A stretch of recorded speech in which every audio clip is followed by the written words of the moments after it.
Hi, I'm Stephen Patterson from Matisse Derivat, and we're looking at the dry mediums. Now, the dry mediums, as the name suggests, are a whole range of different compounds in their dry format that can be mixed in with different mediums or indeed the paint itself.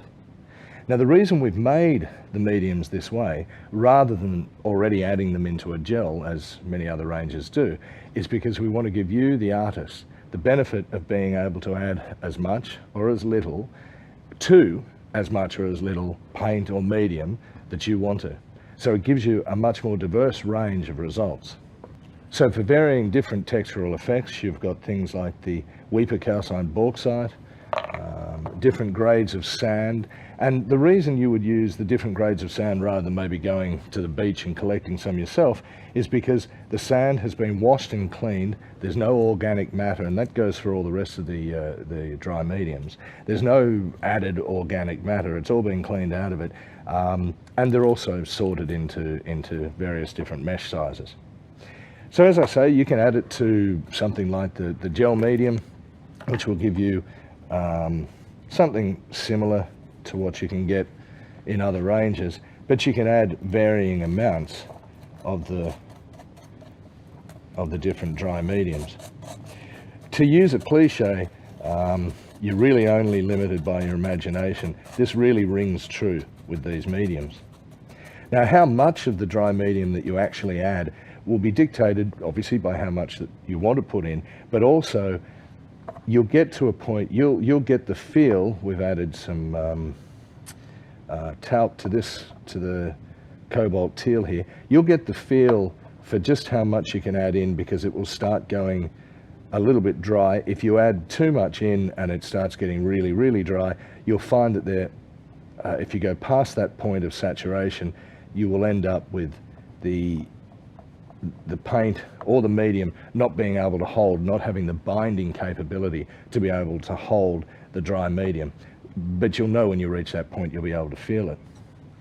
So you can add the mediums in with the paint, the dry mediums in with the paint, or indeed the varnishes.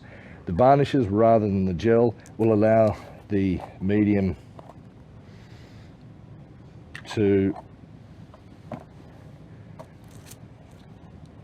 you'll see a lot more of the medium and a lot less of the gel, so it'll allow the medium to really, or allow you to be able to really see the medium once it's dried. And you can use these things for all sorts of landscapes and well, obviously any sort of painting, for various different textures to really give some depth to your picture. I was going to use a bit of Australian sienna with some sand here, but a couple of minutes ago I just painted out some ferrous powder with some black background colour, and hopefully we'll be able to see. If you get too much of the medium in, the paint goes really, really dry, and that's probably still okay. But when you get to a point where it just goes completely dry, and I'll try and get to that point and show you where the paint's really not holding together like that, then you know that you've added too much of the medium and you need to add some paint back in, or the whole thing's just not going to hold together. So we'll do that.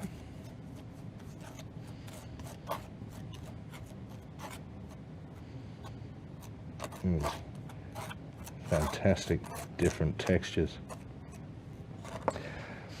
And what I did before was added with the background colors. Now the background colors are like a low tooth gesso, mixing those up with the ferrous powder and then painting it on.